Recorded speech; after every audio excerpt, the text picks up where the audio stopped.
Expo.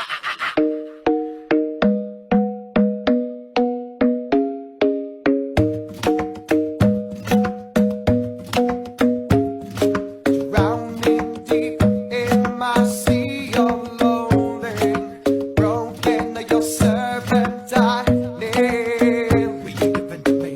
It seems what's left of my human side is slowly changing. So I was mentioning the comic book shop that I went to before this in Belpre. Awesome, awesome place. If you get a chance, if you're from town, go and check them out if you like some comic books and games. I actually bought this shirt there. So I told them that I would, that's a bad idea. I told them that I would wear it during the talk, and it says on it, says, we all go a little mad sometimes. And it says Bates and Loomis Psychotherapy. And I thought, since I'm teaching a class on culture and serial killer psychology, that it was really fitting that I had that t-shirt. Of course I had to wear it backwards, but you know, hey, I want to make sure that everybody knew it. And if you're into this whole thing, you may be a little bit backwards too, kind of like me. I did create a game about killers, not specifically serial killers, but killers in general, which there are various kinds, which is for a whole different talk that we will probably not even get into today. So there's our beautiful graphic that we start out with. All right, we got a whole bunch of stuff to click through here. Should be fun. All right, so a couple different questions. Kind of what I want to, the framework I want to start out with this whole talk is what causes people to commit serial murder, which is a big question. I know myself personally, I got into this whole thing because I wanted to understand why people do what they do, right? It's why lots of people get into the whole true crime, you know, documentaries and everything. You want to understand, like, why do these people do what they do? Why do they continue to do what they do? So, what causes people to commit serial murder? Oh, I forgot the little question mark guy there. So, next question. Could it be me? Specifically myself, but could it be you? They say statistically, in a room like this, you might have one or two people that could be a killer, or have already killed. So you all can judge for yourselves and look around the room and see who is the one. Maybe you know.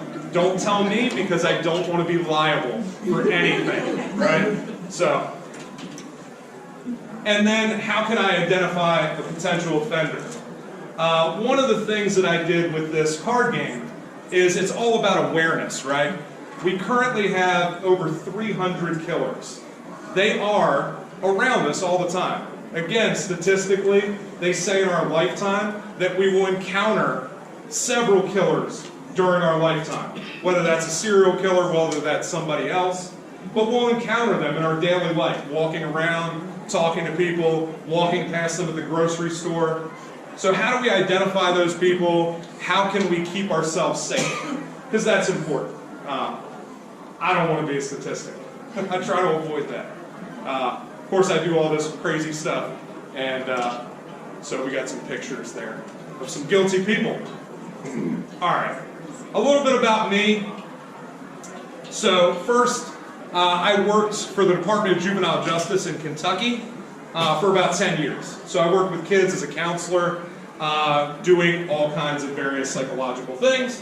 Lots of fun, probably one of my favorite jobs that I've ever had, but it was very challenging because you deal with people from all kinds of different backgrounds, with all kinds of different history, and they react all kinds of different ways.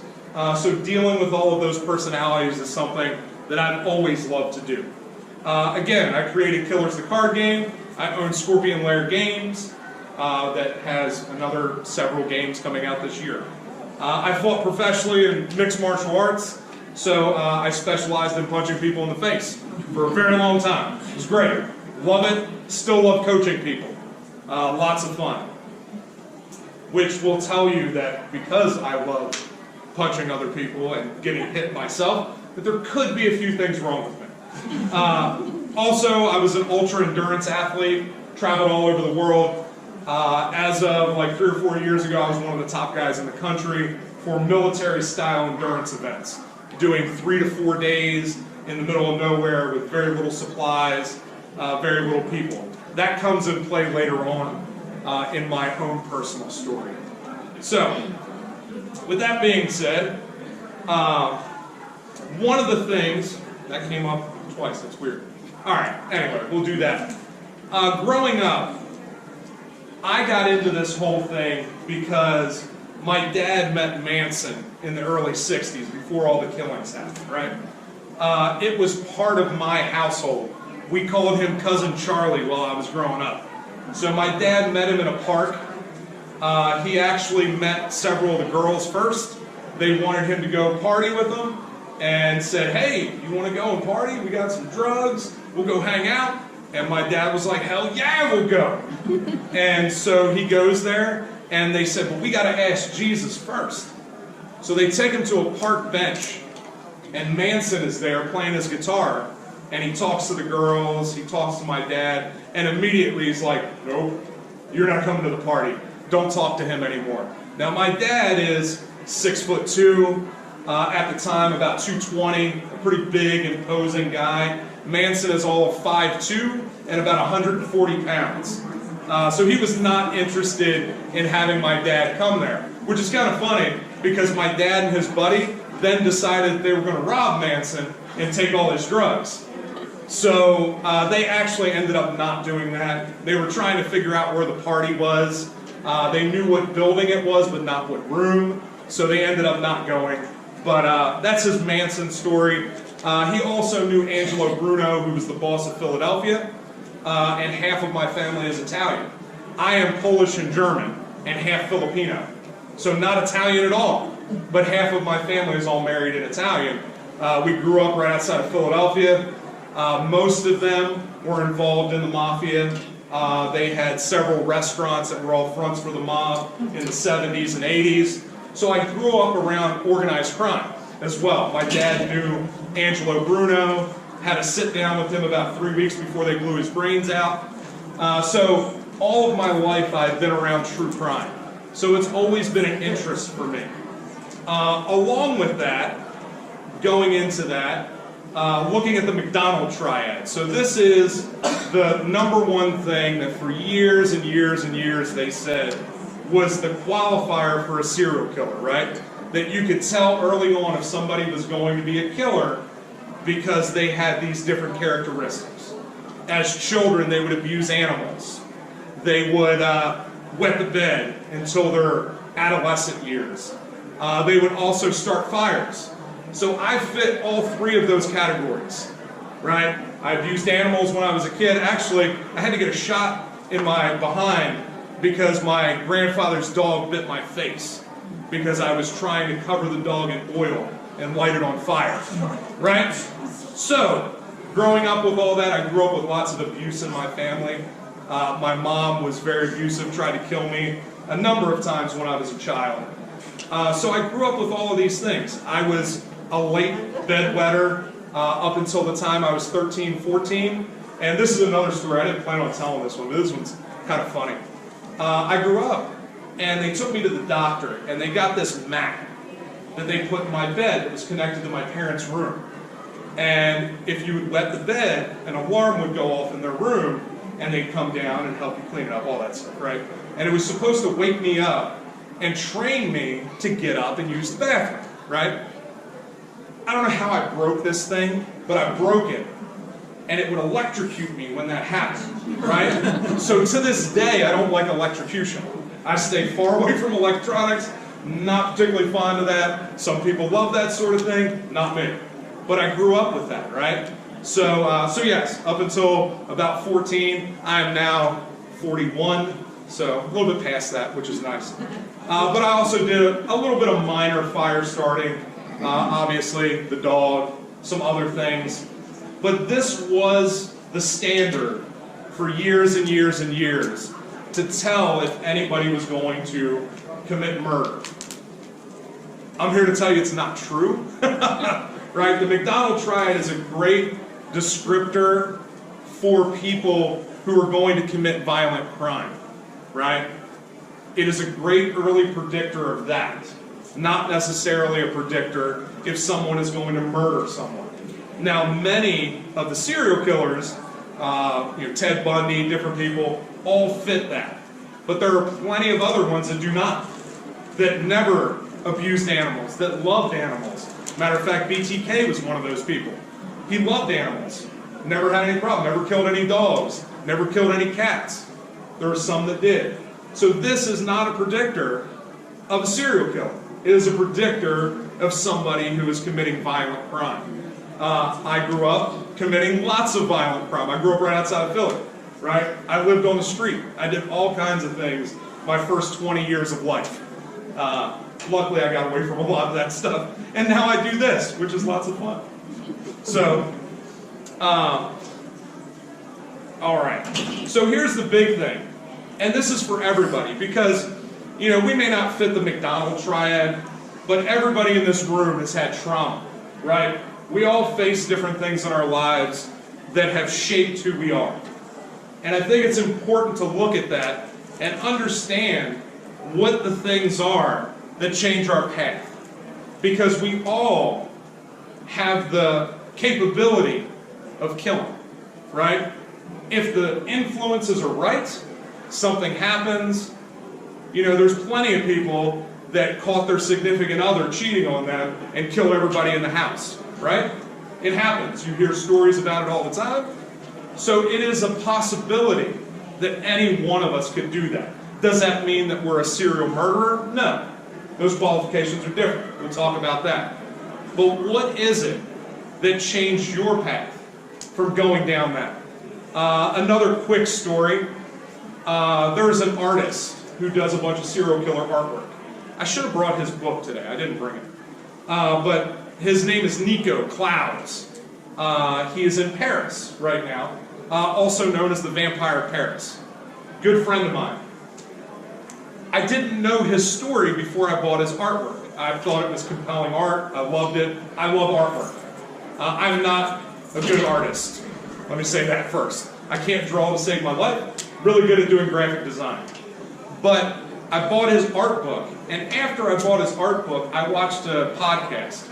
If you happen to want to check it out, it is a true crime horror story. I believe it's the season 3 finale. Or maybe season 2 finale, one of the two. Anyway, they do an interview with Nico. What I found out is his story is he is not only the Vampire of Paris, he is a cannibal. He worked at a mortuary. He would take home body parts and eat them. He would drink their blood. He decided, he was also a Satanist, and decided that he was going to go and experience what it was like to kill somebody. So he solicited a man for sex, went to his house, knocked on his door. When he opened the door, he put a bullet in his brain.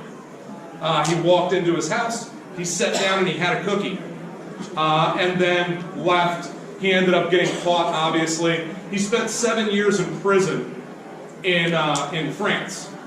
He is now out. Obviously, he can't work anymore. He does really great things with his artwork, and he does that. He's very well adjusted now. So I found out all that information, and I had been talking to him. He also wrote the Cannibal Cookbook, right? So check that out if you'd like. So it's a great little read. But so I found out all this information about him, but our stories parallel one another. He had a very similar upbringing to me. We also both got into Satanism very early. We both made our own brand of Satanism when we were younger, but he chose to go one way, and I chose to go another way. What is it? And that's the question to me that has always been amazing, is what is it that changed my path, that stopped me from going the same way that he did, and embracing that evil and that darkness in it, and going and actually killing somebody. So it's always been fascinating to me. We had a long conversation about that. And come to find out that it is great that he has finally gone a different path. So probably a good thing for lots of humanity, I guess. So, all right, getting into more of the meat of this. Psychopaths and sociopaths, right? Two words that are used a lot. Often they're used interchangeably. So we hear a lot about people being a psychopath or people being sociopaths. But what is the difference between the two? It's always been a question that I've had, because nobody's really been able to explain it to me. And are these words the same or different than the serial murderer? And the answer is no, they're not the same. Psychopaths and sociopaths are not even in the DMV or the DSM-4. They're not qualifiers, right? They're descriptors. They describe people. They are not a disorder, at least currently in psychology. They're not a disorder. That may change. They may add it. They're always changing things. But currently they're just describing antisocial personality disorders is what their descriptors are. So, psychopaths describe a subject with a lack of empathy and attachment to others while exhibiting manipulative behavior.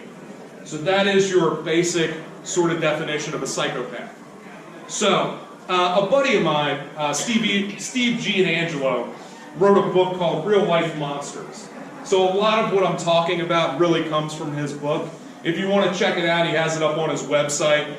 You can come up, hit me at the booth and check it out. We'll get you his information. Awesome guy. He basically wrote the book on the psychological examination of a serial murderer for the FBI. He teaches at a school, college level courses in a school right outside of Chicago. And oddly enough is going to use our card game to teach some of his students this next semester. So I'm curious to see how that's going to work. Should be fun. But yeah, so it really just describes somebody that has no empathy, right? They have no empathy and no attachment to other people while they're trying to get what they want. Basic idea. So we'll get into it more deeply here. This is the Hare psychopathy checklist. So this is the official checklist. It is 20 items long. These are the things that they look at when they're trying to see if somebody is a psychopath.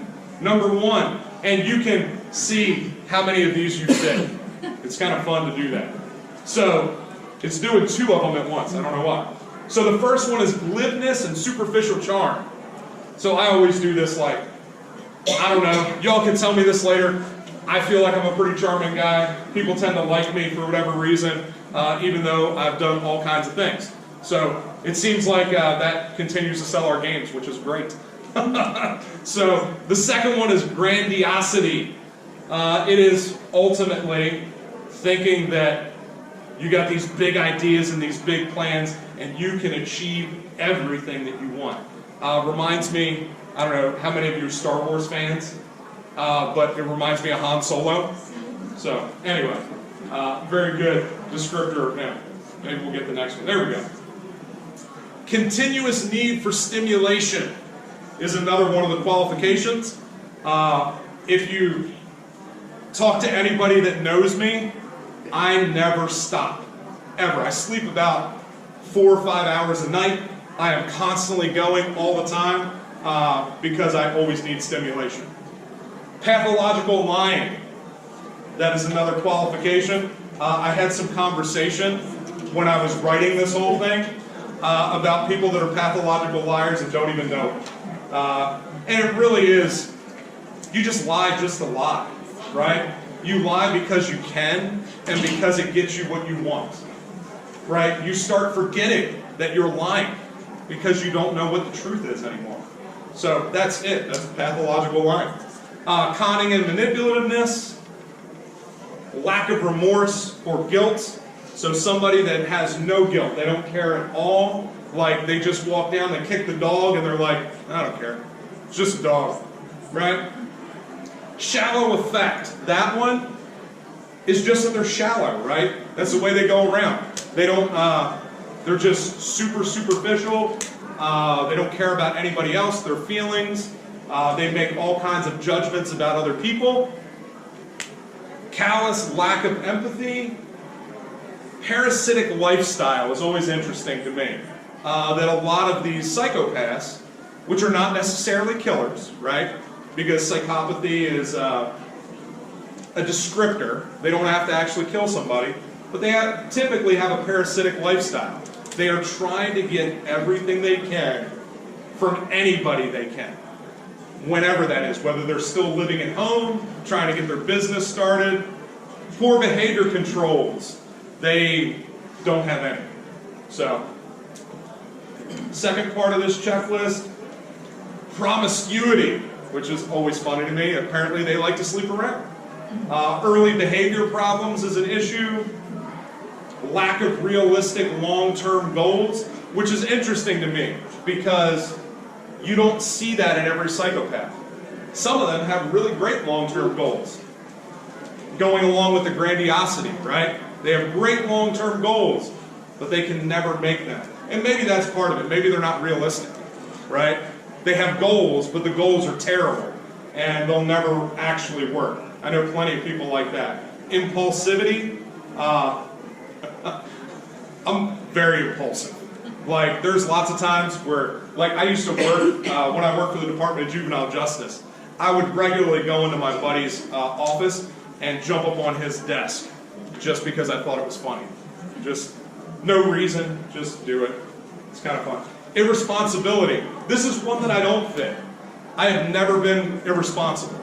I've always been responsible for lots of things and keep being responsible when I shouldn't be. Failure to accept responsibility. Another one that I don't fit. I have always been ultra super responsible for things that I shouldn't be responsible for. But I've always personally felt like if I just accept responsibility, then I don't have to worry about anything else. It's my fault anyway. And it seems like it usually is. Many short-term relationships, juvenile delinquency, revocation of conditional release. I had to look that one up because I didn't know what the hell that meant. What it means is you were in a you were under psychological evaluation, you left and had to go back, right? So many psychopaths fit that description. They have to have constant treatment. And then criminal versatility, which is kind of fun, maybe, unless you're getting caught all the time. So they're often very versatile. They might steal, they might lie, they might write bad checks, they may launder money. So they can do a lot of different things. They're not just single-sided. Now the great thing, again, I mentioned this earlier, about psychopathy, is it is not a descriptor of somebody who kills. There are plenty of psychopaths that are great at business, right? That fit all of those categories, but they are fantastic and make millions of dollars. You look at people like, maybe I shouldn't say this on video, but like Bill Gates and other people that are out there that have lots and lots of money. The guy who created Apple, I can't think of his name right now. Yeah, Steve Jobs. Super weird dude, right? Very, very particular about everything he did. Fits almost every one of those qualifications. But was super successful in business. So, psychopathy, not necessarily a qualifier of a killer. Sociopathy. In a nutshell, people with sociopathy may have little empathy and a habit of rationalizing their actions, but they do know the difference between right and wrong. That comes from Julia Shaw in Psychology Today. So, the only difference between a psychopath and a sociopath is a sociopath has empathy, and they can understand that they've hurt somebody else, where a psychopath cannot. That is the only difference between the two. A sociopath may feel guilt. They may feel responsibility for things, where a psychopath does not.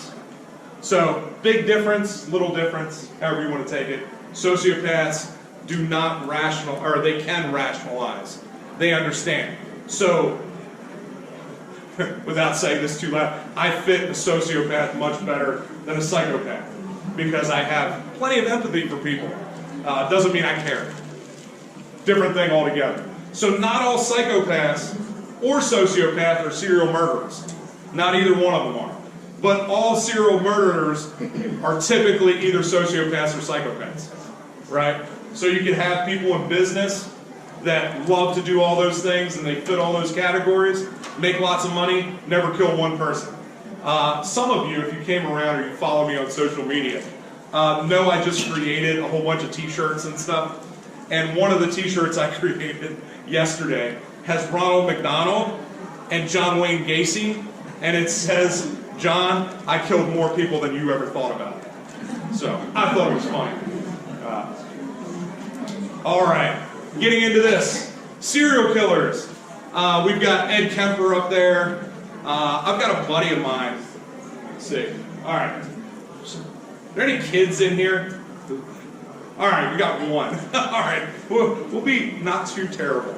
All right, Ed Kemper, if you have seen some of the things he did, he killed a bunch of women, lots of college students, also killed his mother and cut off her head and did all kinds of fun things with her head. I've got a buddy of mine that just did some artwork for that. That was even creepier than I would do. It's a lot. We got H.H. Holmes up there, and then Eileen Wuornos. A buddy of mine, John Borowski, does a lot of the serial killer documentaries and stuff. Really, really great guy from Chicago. He does Serial Killer Culture TV. I will be in season 3. We have yet to film the episode. If you haven't checked it out, I believe they're still up on Amazon Prime. I know he's switching to a different platform, but check it out. They're up there on Amazon Prime for free if you have Prime. So really, really great stuff. We'll actually talk a little bit about that here in a minute. And then, of course, Eileen Wuornos on there, the first American female serial killer. Not true, by the way. There's been plenty before her, plenty since her, but she's the first one that we really look at because, you know, let's face it, she was super abused. And people's hearts go out to that because, yeah, she killed a bunch of men who were all abusing her. Were they abusing her? I don't know. You know, she was a prostitute that was going. Do I believe that she probably was referring a lot of that onto them? Absolutely. I think that she was putting herself in situations that were very similar to her abuse, and she was giving all of those men the same treatment that she gave the other ones that actually abused her. I don't know, and I think she got a taste for it. And she decided, all right, you're treating me badly, and now I'm going to kill you, because that's what she did. So, think what you want. That's my take on it, and it really doesn't matter. It says, we've all got the power at our hands to kill, but most people are afraid to use it. The ones who aren't afraid control life itself. So that's a quote from Richard Ramirez when he was in prison. Matter of fact, when I've done this, I've got a Ramirez cosplay that I'll put on. But anyway, that's a whole other story. All right. So, getting into what makes up a serial killer. There are a whole lot of different elements, right? And there's always this question about, is it nature or nurture? Were we born that way? Or, man, maybe I shouldn't personalize that. Were they born that way, or were they created? Was it society that created them? And is it just that? Is it just one or the other? Is it society? Is it born that way? Or is there other elements that go into that? I would argue that there are 3 elements that go into it, and we'll talk about why. So the first one here is genetic. So there's some evidence that suggests that the type and number of chromosomes could lead and contribute to violent behavior. So we all know that we get XY chromosomes from our mother and father when we're born. Well, they've done testing, and several killers that they've looked at have an extra Y chromosome or an extra X chromosome, right? So, looking at that, there's some studies that suggest that if you have an extra Y chromosome, that you are actually more predisposed to have issues and rage issues that could lead to serial murder, right? Steve goes over in great detail in his book about that, all those studies. So, along with that, there are several genetic disorders that cause mental illness that can be passed down, right? Bipolar disorder is one of those that can be passed down genetically. There are all kinds of different disorders. We see lots and lots of, some things, some of the antisocial personality disorders, not necessarily genetic, but are definitely a chemical imbalance that can be dealt with. Bipolar is one of them, but it can also be genetic. So there's lots and lots of disorders that can cause that. On the same lines, you have trauma to the brain. Several serial killers have shown that trauma to the brain caused them to have frontal lobe damage that messes with their impulse control. Gacy is one of them. Of course, we know that Gacy's dad beat him mercilessly. Mercilessly. Just beat him all the time. Beat him. He didn't want to do what he was supposed to. Whooped him in the head a whole bunch. And then he got hit in the head with a swing, right? And it knocked him out. He had to go to the hospital. Now, what did that do to him psychologically? Because that changes. Again, Ramirez, another one, had early trauma to the brain. Berkowitz, Ed Gein, several killers had all this trauma to the brain. I've got a buddy of mine who's a doctor in Cincinnati who does traumatic brain injury, works with people that deal with that, helping them to recover. Specifically works with military people that struggle with that after they get out of the military, right, with TBI. And actually one of my buddies they just died because of that. It's been about a year and a half now. But guy was in his 40s, decided to go out. I'm still not sure what happened, if he blacked out and ran into a pole, or if there were other things involved with that, but he was struggling with a lot of traumatic brain injuries. Myself personally, I fought for a long time, right?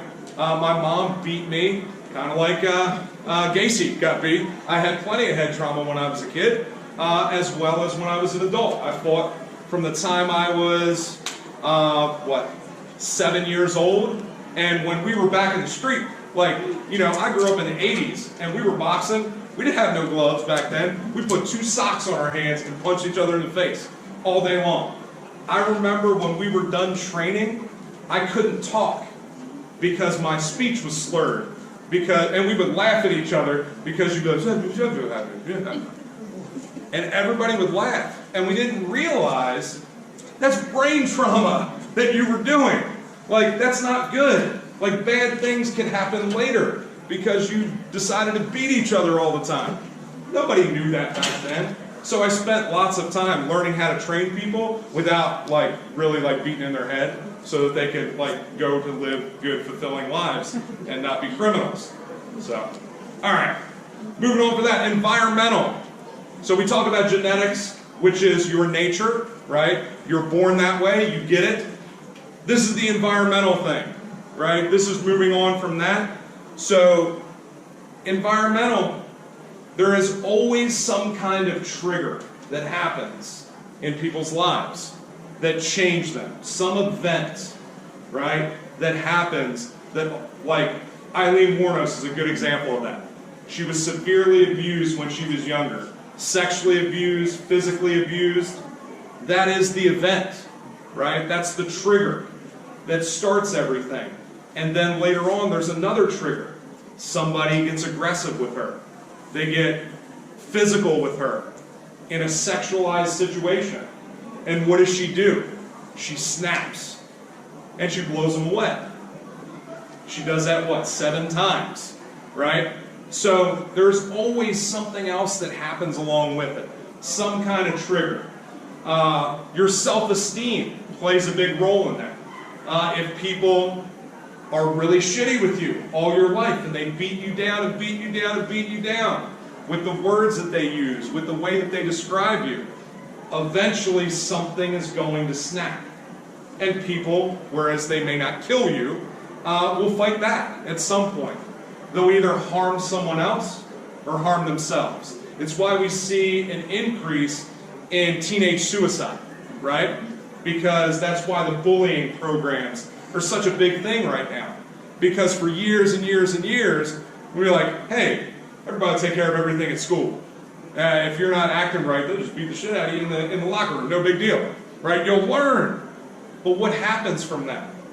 People don't really learn. They learn certain things, but the ones that don't learn end up hurting themselves or other people, right? They end up getting involved in all kinds of drugs. They get involved in all kinds of other things to alleviate the pain of feeling what they're feeling. But not everybody reacts that way. Some people internalize it. Those are the ones that you have to be careful of, right? Because they internalize all that, and then they find other ways to do that. When you look at all the school shooters, right, that are all happening now that we see all the time, you find out they have long lists of people that they had planned for years to kill because they had wronged them in some way. It's funny. I was in grade school. I had one of those lists. Like, there were plenty of people that I wanted to get rid of. Teachers, all kinds of stuff. Guess what didn't happen? I didn't have the second trigger. That didn't happen. So luckily, none of that ever went off. But I had plenty of plans. Plenty of things that I thought of. So it says on there, this is from Steve's book, he says, along with the physical abuse, the childhoods of most serial killers are filled with systematic emotional rape that harms their impressionable psyches. This injury prohibits them from developing a healthy sense of self and understanding of intimacy or feelings of personal esteem. So they can't develop the relationships they need to develop with other people that are healthy, because they've never had anything healthy. Childhood is when these killers develop obsessive and distorted views of their own identities and their ever-increasing need for control. One of the things that I learned when I was little, because of my mom, is I learned that I had to control everything. Because if I didn't control it, somebody could hurt me. And I was never going to let anybody hurt me again. So I learned how to fight. I learned how to take care of myself. I learned how to abuse myself so other people couldn't do it to me.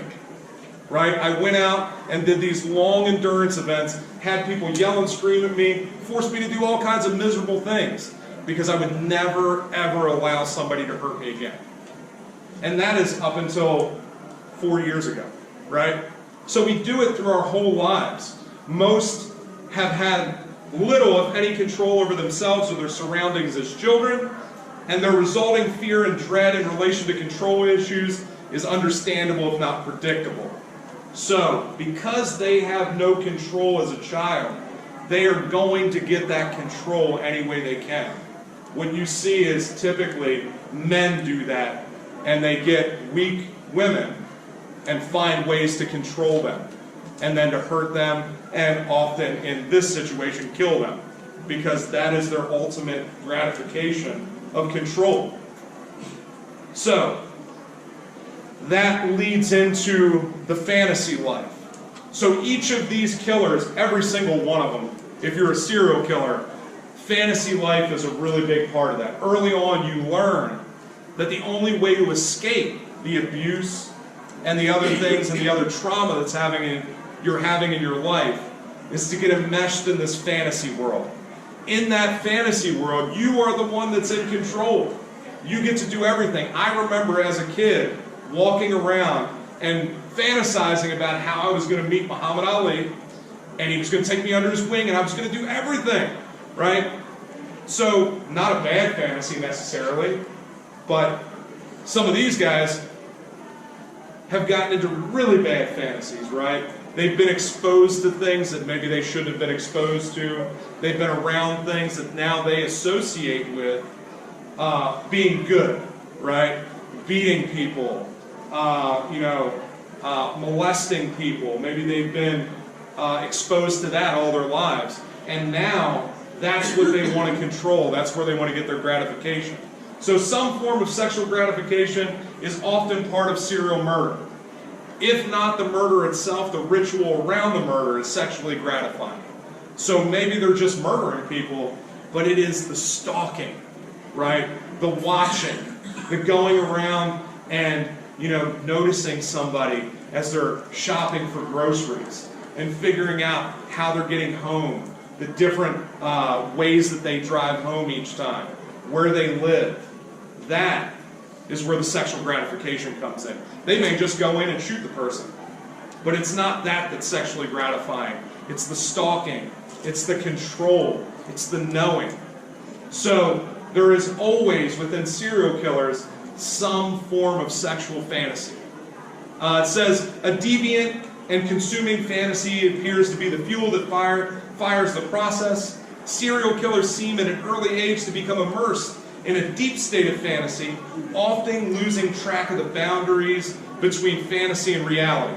They dream of dominance, control, sexual conquest, violence, and eventually murder. My buddy from France, it's exactly what he did, right? He was immersed in that fantasy life. in the cannibalism, in the drinking of blood, and eventually it boiled over, and he just had to see what it felt like. He had to complete the circle and make sure that he knew what it was like. So control, whether it's sexual, sadistic, revengeful, or any other of the mindsets held by the killer, seems to be the underlying drive and source of the killer's motivation and direction to possess them forever. Dahmer did that, right? When he was eating people, he believed that if he ate them and ingested them, that they would become part of him forever, right? He was drilling holes into people's heads and trying to make them into sex slave zombies, right? You don't get that way from just deciding one day you're going to do that.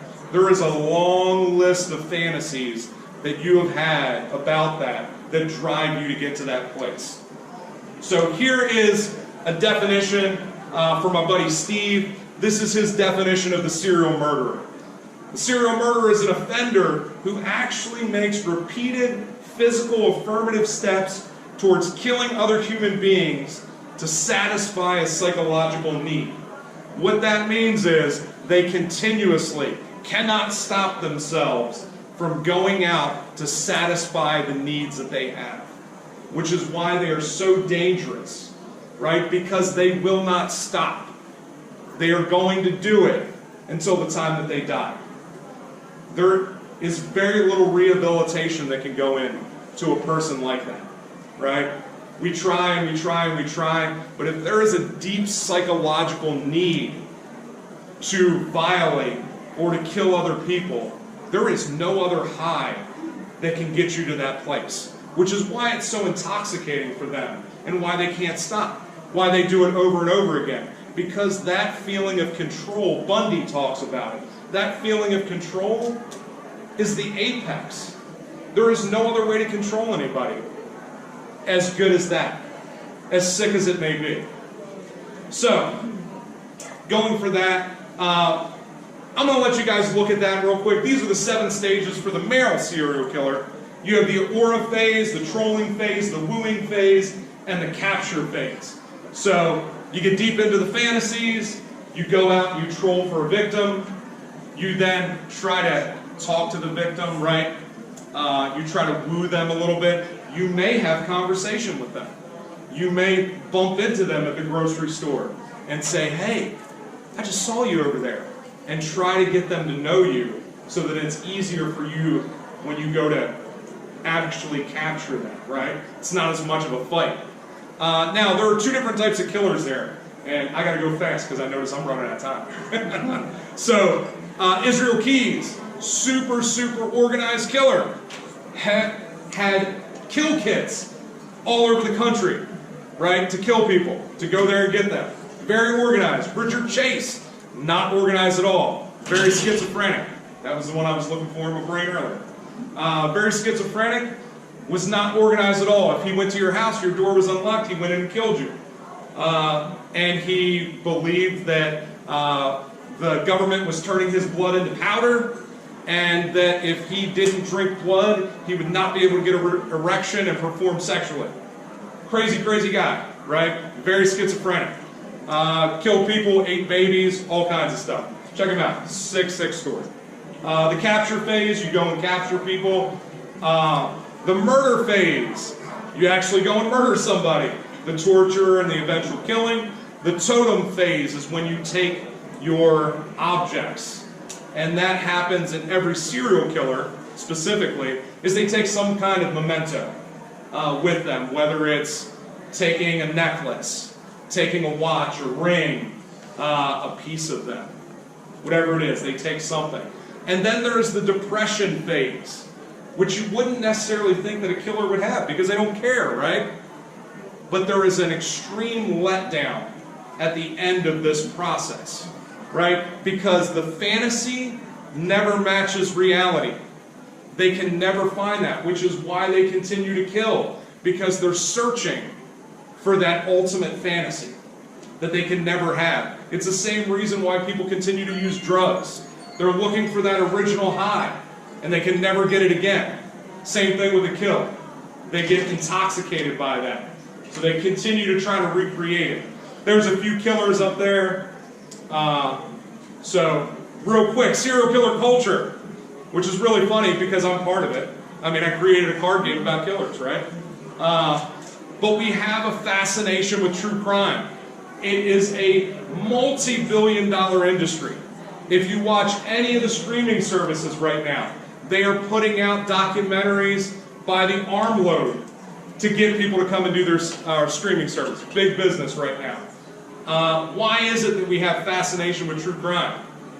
Because it's fascinating. The big question is what is wrong with people that like that stuff? Nothing. It is the same thing as if you want to go and buy memorabilia from your favorite horror movie, or you want to buy some musician's guitar. That one happens to be Charles Manson's. I have a Manson guitar string that you can see at the booth because I'm not going to have time to show you now. But it's no different than that. We all have our interests, maybe a little bit dark, but sometimes people feel like that it's such an evil thing. It's really not. It's fascinating to me what people enjoy, what they want to keep. I've got my buddy Nico was selling Armin Miway's grill. So if you don't know who Armin was the guy who told people, or he put an ad out for people to come there. He wanted to eat them, right? And so he actually had 2 people come to be eaten by him, the cannibal. The first one, when they realized that it was legit and he was not playing around, he was going to eat him, ran away screaming. The second one did not, right? So Armin cut off his manhood, put it in a pot, and boiled it, and then they ate it together. But it was too chewy, so they put it on a grill, and Armin burned it. My buddy was selling the grill because he went to Armin's house and took it. But anyway, whole nother story. There is some sick murderabilia out there, but there are people that want to collect it. No different than people that want to collect John Wayne Gacy's artwork. A friend of mine is the guy who was Gacy's art dealer. I've got another friend of mine that has over 2,000 paintings from different death row inmates. So then there's all kinds of different places that you can go that are dark tourism. So you can go to Lizzie Borden's house. I'm sure that we're at a paranormal convention, right? So lots and lots of people want to go there and see what's there. Is Lizzie still there? Does she run away? Are her family members still there that were hacked to pieces? Did she do it? I don't know. It was a long time ago. So I'm not sure if she did it or not, if it was the house telling her to do it, if it was somebody else, who knows? But lots of people want to visit her place. You can go on tours there all the time. This next picture is a crypt in France, I believe. And then there is Chernobyl. Lots of people go to Chernobyl. It is a huge industry. Dark tourism is. So, hey, I'm at the end of the slideshow. It's good. So, to close, and if you guys have a bunch of questions, see me at the booth, because I'll be there for the rest of the day, talking about all kinds of stuff. But there are lots and lots of books, podcasts, all kinds of things about true crime, about serial killers. It's all fascinating. There is nothing wrong with it. It's a fascination. We all want to know why people do what they do. We all want to know if the person next door is one of those people. So, there are a lot of different things that cause people to become a serial murderer, right? None of them are the same. They are all different. They all have different environmental issues. They all have different nature issues that they grew up, and they all have different triggers, which makes it near impossible to figure out who is who, right? So, all of that shit that I said all comes down to, you don't know anyway, right? So, nobody really knows. It could be the guy next door. You know, nobody believed Gacy had 33 kids in his crawl space, but he did, right? So, the second question, yes, any one of us could be a killer at any time, given the right influences. You know, you lose your job. You can't feed your family, right? Now, let me tell you, the last couple years, that's been a reality, right? we live in a world now where that could change immediately. So yes, if you get to the place where you can't feed your family, I'm number one. I'd raise my hand. If I can't feed my family, I'm gonna find a way to get some food. And if somebody gets in the way, too bad. Sorry, so sad. I gotta feed my family. It's scary. But that is literally the world we live in right now. It's crazy, crazy. Question number 3, identifying a serial murderer. Like I said, you can't. The best thing that you can do, and this is the number one thing, trust yourself. Trust your gut. It is the best predictor of anything.